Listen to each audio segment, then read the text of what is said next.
Cleetus McFarland is adding another NASCAR race to his lineup. Zilisch is making another Cup Series race later this year. And Lamar Jackson is suing Dale Jr.? All right, we got to discuss this. What's up, everyone? My name is Jed. Welcome back to an episode of Inside Lines. Hope you're having a wonderful night in this Friday night, depending on when you're watching this, or Thursday night, I should say.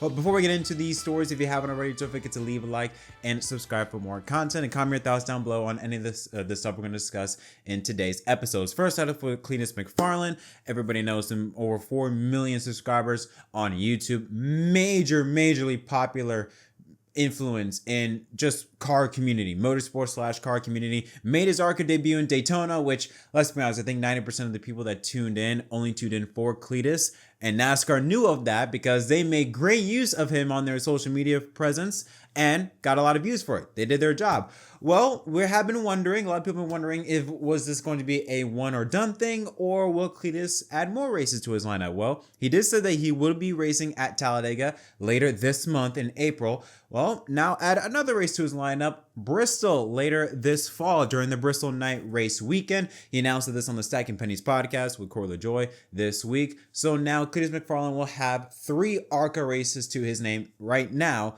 for the 2025 campaign. Now, more than likely, this would not maybe get a bump up to network television, maybe for Talladega, but it would offer up a huge bump up in viewership for the ARCA racing series, since, let's be honest, when you have that high of a viewership in 10 plus years, you have to attribute a lot of that to Cleetus and his fan base. So this is good for him, and it would also be really good for the sport. Next up, we're going to talk about is Zilisch. Now, he made his Cup Series debut last month at Circuit of the Americas. Did not go over that well, finishing, I believe, dead last due to him crashing with his teammate, Daniel Suarez. And that was originally supposed to be maybe a one and done type of thing as well. Well, Red Bull is stepping up as they're going to add another race to the Cup Series lineup with Zilisch, as he will be making his second Cup Series start at the Coca-Cola 600 on Memorial Day weekend. So they're really throwing him into the wolves. And I hate to be that type of person, but I think the writing is on the wall here. I mean, there could be a possibility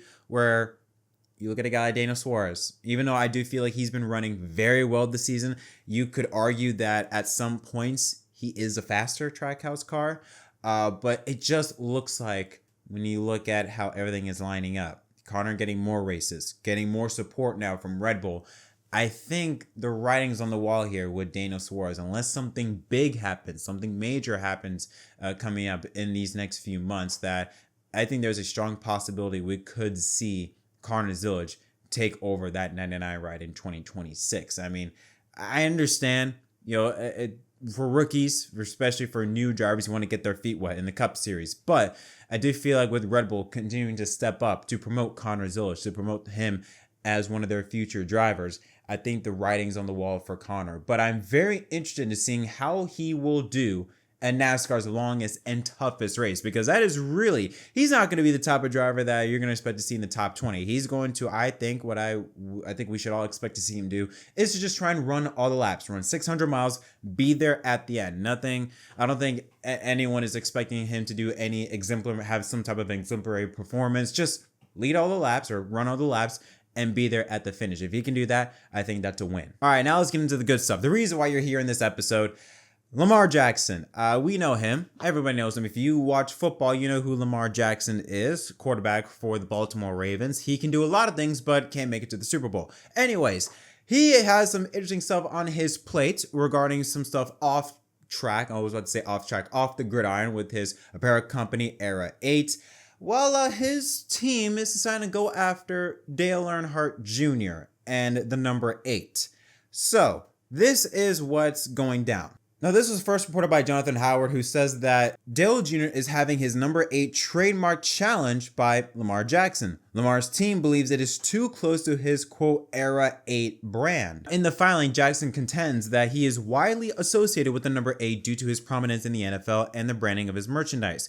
Earnhardt Jr.'s registration could falsely imply a connection between the two athletes and infringe on his established rights. Purchasers and prospective purchasers are likely to mistakenly believe that the products Earnhardt Jr. offers are related to the products and services provided by Jackson. Now, it's not really a lawsuit, right? a little bit of a clickbait. Not really a lawsuit. It's more of an opposition of Trademark. Now, this is kind of interesting because this isn't the first time they've done something like this. They also did it with Troy Aikman because Troy Aikman, obviously throughout his career with the Cowboys, wore the number 8 on his jersey. So they also had an issue with him. So now it seems like anybody that's associated with the number 8, they're just going after. Now, let's be real for a second.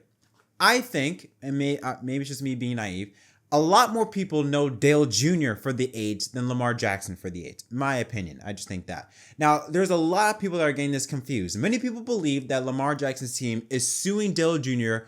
for this font, the number 8 DEI font, which is not true. It is not. That's not what they're talking about because it makes no sense, number one, because that number font was first shown, at least in a cup car, in 1998.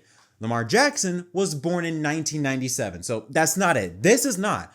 What they're looking at is this one, the Junior Motorsports number 8 font. Now, why are we talking about this? Well, I got to give credit to Ben Benek, sorry if I mispronounced the name, on Twitter, who explained this. Basically, like I said, Lamar Jackson's team, they're not concerned about the DEI 8 font. They're concerned about the Junior Motorsports 8 font. And he did some research that shows that Junior Motorsports / Dale Jr. filed for 2 trademarks, 2 versions of the 8, the DEI font and this font. As you can see here, the publication date was set in December of 2024. Now, why would they do that? Well, remember, this was during the time when they were also trying to get that DEI 8 font from Teresa Earnhardt. So the reason why they did 2 applications for 2 versions of the 8 font as a backup plan. If, let's say, the DEI 8 font, if that fell through, they have a backup plan ready, waiting in the wings, ready to go. So that's why there's 2 applications. Well, Lamar Jackson's team is focusing on the number 8 Junior Motorsports font, not the DEI font. Despite what you hear, what you see on Twitter, what you see from YouTubers, social media, they're not talking about this one. It's not this. It's this they're referring to. Now, I don't know why they have to do that. I mean, I think because of the fact that Junior Motorsports technically holds the rights to that number 8 font, that Lamar Jackson's team, they really can't do anything about it unless they challenge it. Maybe that's why. Because other than that, it makes no sense because Junior is never going to use this. He will always use the DEI 8 font. So I think the only way in order for Junior Motorsports to release the JRM 8 font is for Lamar Jackson's team to challenge that. That's what I'm getting out of. Now, is it a bit ridiculous? Yes, because again, no one is going to really confuse that. I mean, let's be honest.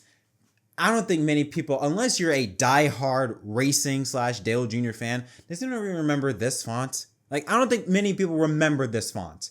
Like, maybe if you are, like I said, a diehard fan, you know this, but if not, I really don't think that's the case. So to go through this whole thing, make a big deal out of it, I don't see why that's necessary. I don't think Dale Jr. would really care about that, but it is what it is. But that is just some clarification. What Lamar Jackson's team is focusing on is a Junior Motorsports 8 font, not the DEI 8 font.